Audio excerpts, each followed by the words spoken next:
Hola, hola, ¿cómo están? Sean bienvenidos a una nueva edición de Entrevistas CNN. Nos volvemos a reencontrar en esta ocasión para hablar sobre una ley, que es la Ley de Cumplimiento Tributario. Esta normativa se publicó en el Diario Oficial a fines de octubre y tiene distintas implicancias. Una de ellas tiene que ver con que los bancos van a tener que informar al Servicio de Impuestos Internos cada vez que una cuenta en específico reciba más de 50 transferencias o transacciones de dinero de RUTs distintos. Queremos saber a quiénes va a afectar, por ejemplo, este tipo de norma que se plantea en esta nueva ley, y para eso vamos a tomar contacto de inmediato con nuestro entrevistado. Él es Elías Casanova, él es director del Magíster en Tributación de la Universidad Mayor, a quien ustedes ya pueden ver en pantalla.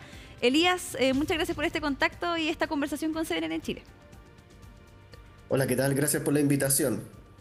Gracias Encantado de estar acá. gracias a ti por acompañarnos y justamente por ayudarnos también a entender parte de esta normativa, de las implicancias que tiene. Sabemos que parte importante de los objetivos que buscan las autoridades con esto es aumentar la recaudación, también por supuesto aumentar la fiscalización de distintos empresas, pymes también, algunas empresas más pequeñas quizás.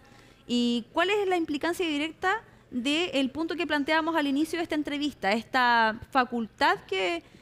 nueva facultad que en el fondo también tiene el Servicio de Impuestos Internos y que en el fondo van a tener que ser informados de estas transacciones que ya mencionábamos? ¿Cómo lo ves tú en cuanto a las implicancias que puede tener y quién se podría ver afectado? Así es, así es. Mira, esto hay que verlo en dos etapas. Primero está la etapa, tal como dice la ley, de cumplimiento, que busca finalmente, digamos, ir en contra de la informalidad, evitar la evasión fiscal y atacar la economía sumergida, como le han llamado los expertos. Esta es una primera etapa. Y la segunda etapa, que la vamos a ver en otro tiempo, tiene que ver con el aumento de los impuestos. El impuesto a la renta, ¿cierto? Cobrar, digamos, tener mayor recaudación a través de ese aumento de tasa y de base imponible, de los ingresos. Entonces, hoy día estamos viviendo la primera etapa que ha propuesto el gobierno, ¿cierto? Que tiene que ver con, como decíamos, atacar la informalidad. Y en eso no nos perdemos, estamos orientados en ver y fiscalizar a las personas que reciben ingresos, ¿cierto? Pero de los cuales ellos no emiten ningún documento, ninguna boleta. Ujú. Entonces, ahí se ha generado una confusión enorme en la sociedad porque existen personas que perciben ingresos o que les depositan, ¿verdad? A sus cuentas, a su cuenta RUT principalmente, o cuentas bancarias, cuentas vistas, pero que no son contribuyentes, que no están ejerciendo una actividad, como por ejemplo los administradores de condominio. Por ejemplo, los corredores de propiedades, los mismos contadores que reciben plata de sus clientes para pagar el IVA, porque tienen un mandato para ellos, o los centros de padres, aquellas personas que perciben cantidades de dinero de más de 50 personas, por ejemplo, o 100 en 6 meses, como dice la ley, Claro. y ellos no son contribuyentes, pero sí las otras personas hay que verlas. Claro, me imagino también que ahí se genera esta duda de cómo se podría hacer, por ejemplo, esa diferencia. En el fondo lo que se sabe es que esta entrega de la información de este tipo de transacciones se va a realizar de manera semestral, según lo que se indica en la ley. Entonces también cómo se puede hacer quizás la distinción entre ciertas personas, porque tú ahí ya dabas el ejemplo de algunos casos en particular que sí en estos momentos se están enfrentando a ese tipo de situación, de recibir montos quizá un poco más específicos de distintas personas, de más de 100 personas, pero son por una función bastante específica. En el caso, por ejemplo, de, no sé, un centro de padres, se sabe que es para poder manejar ahí ciertos gastos asociados a ese tipo de situación.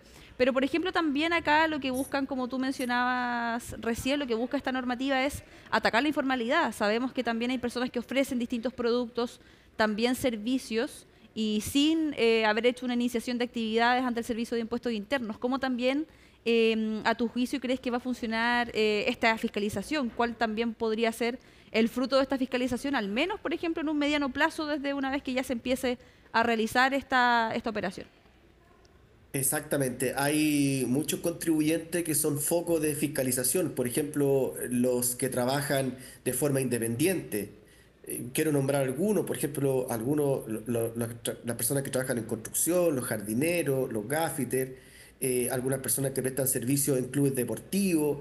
Ellos en general han sido sindicados como informales, ¿ok?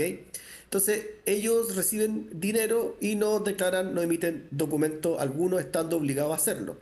Y como decíamos, hay otras personas que sí reciben ingresos, pero que no son contribuyentes. ¿Cómo lo va a hacer el Servicio de Impuesto Interno?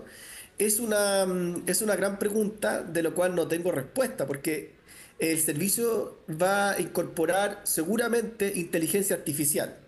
Seguramente va a pedir que alguien haga alguna declaración jurada, que puede ser el propio contribuyente, lo cual es extraño, porque si el contribuyente tiene tendencia a a la evasión, seguramente va a mentir también en la declaración. Entonces tendríamos que buscar tal vez alguna otra alternativa, y para ello están los bancos. Creo que la declaración de actividad también es muy importante. Tenemos, por ejemplo, la norma que es distinta, pero va en esa línea, la norma de la UAF, donde te pide el origen de los fondos. Entonces también, podría el servicio pedir a los bancos que le pida a a sus clientes que declaren cuál es el origen de esos fondos. Entonces ese contribuyente va a tener que decir que el origen de los fondos es, por ejemplo, una rifa o donación o centro de padres. Entonces no va a poder estar siempre diciendo lo mismo, ¿verdad? Entonces ahí es donde el servicio va a tener que, digamos, ponerse creativo para implementar ciertas actividades de fiscalización que le son propias. ¿Cómo crees tú también, Elías, que también lo planteábamos en la pregunta anterior, que va a impactar finalmente este tipo de aumento en la fiscalización, por ejemplo, en este caso puntual, de lo que hablamos con respecto a las personas que reciben ciertas transferencias o ciertos montos de dinero, quizás un poco más estables por RUT distintos? ¿Cómo impactaría también en lo que tiene como objetivo final el gobierno con esta normativa, que justamente también aumentar la recaudación? Por otra parte, ya lo decíamos ahí también, aumentar las fiscalizaciones para evitar que más personas sigan evadiendo impuestos o realicen actividades sin los trámites correspondientes, ¿no? ¿Cómo crees tú que va a afectar finalmente en la práctica, si es que se puede conseguir este objetivo? ¿Cómo lo has visto tú, al menos también con lo que se conoce actualmente de esta normativa? Mira, hoy día las personas están divididas, ¿ah? Por lo menos lo que he visto en la práctica. Estoy hablando de lo informales. Algunos derechamente quieren continuar evadiendo el impuesto y están pidiendo que que se les pague en efectivo. Ujú. De hecho, hay campañas por ahí que solamente en efectivo, ¿cierto? Vas a ver publicado en los mismos negocios que el pago es en efectivo. O sea, ellos tienen una tendencia a continuar en la evasión. ¿Por qué? Porque le retornan muchos beneficios. No pagan el IVA, que es el 19% de las ventas, no cumplen con ninguna formalidad documental, no se asesoran, eso también tiene un costo. Tampoco pagan impuesto a la renta, entonces, y más encima tienen beneficios del Estado, porque están en el quintil más bajo, más pobre, y por lo tanto reciben beneficios del Estado. Ujú. Entonces, es un negocio, la verdad, muy lucrativo para ellos en esos términos. Existen el otro grupo de personas que ya están preguntando, están buscando asesoría, están buscando, están buscando los cálculos para enfrentar este nuevo impacto que les viene. ¿Cuánto tienen que pagar de IVA? ¿Cuánto les significa, cierto, iniciar actividades, asesorarse? Entonces ya están preguntando, o sea, está generando los efectos deseados por parte del gobierno y de la autoridad, es que las personas ya continúen, cierto, en esta búsqueda de la formalidad.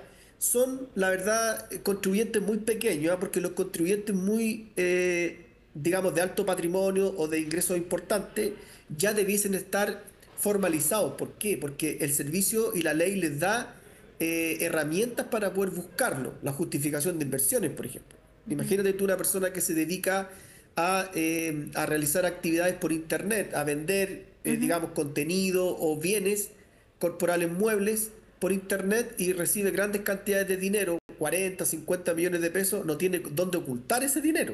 Ujú. Entonces ese dinero seguramente lo va a gastar en el mercado, y el servicio lo va a detectar por la norma de justificación de inversiones.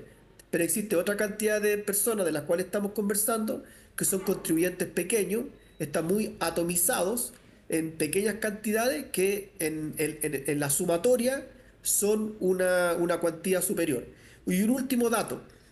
lamentablemente no nos hemos puesto de acuerdo como organismos técnicos, digamos, entre lo que es el Ministerio de Hacienda y cierto, el Colegio de Contadores, por ejemplo, cuánto es la informalidad, cuánto pesa, Ujú. cuánto es los porcentajes del PIB que representa la Claro. informalidad Ujú. para poder atacarla.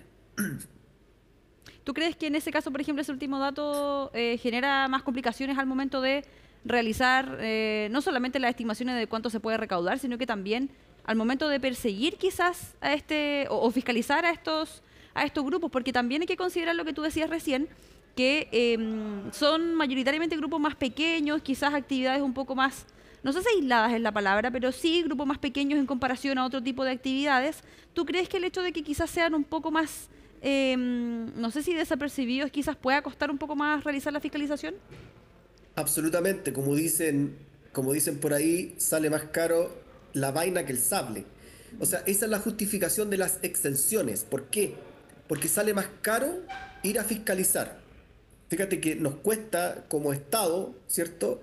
Efectuar un plan de fiscalización porque hay que pagar computadores, sistemas informáticos, fiscalizadores, remuneraciones, jefes de los fiscalizadores y un largo etcétera para ir a fiscalizar algo chiquitito. Entonces, es muy importante que Hacienda, y eso no se ha logrado, o por lo menos no estamos de acuerdo, cuánto es el monto de evasión, cuánto representa eso en el PIB, eso todavía no está, y es muy importante para implementar mecanismos de Mm. fiscalización, focos de fiscalización, ¿dónde están? Porque, insisto, puede ser más caro ir a buscarlos que darle una exención.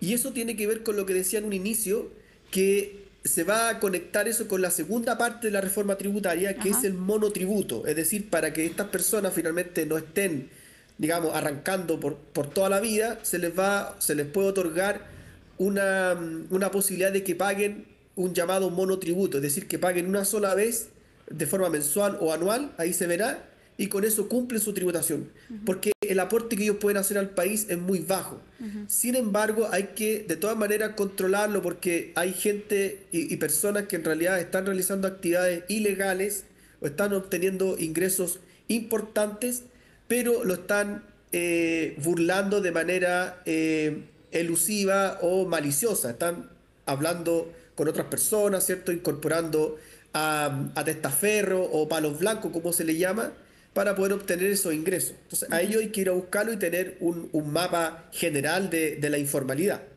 Claro, de todas maneras, Elías, y además también hay que considerar que vamos a quedar en el fondo más bien atentos a cómo se va a ir desarrollando la aplicación de estas normativas. También hay que tener en consideración que este es uno de los puntos de otros más que se contemplan dentro de ella, como por ejemplo la figura del denunciante anónimo, el levantamiento del secreto bancario también, que ahí suman, y también hay que ver cómo se van desenvolviendo justamente con los puntos que tú ahí también nos estabas mencionando ahora. Elías Casanova, director del Magíster en Tributación de la Universidad Mayor, muchas gracias por esta conversación con CNN Chile. Muchas gracias, gracias por la invitación.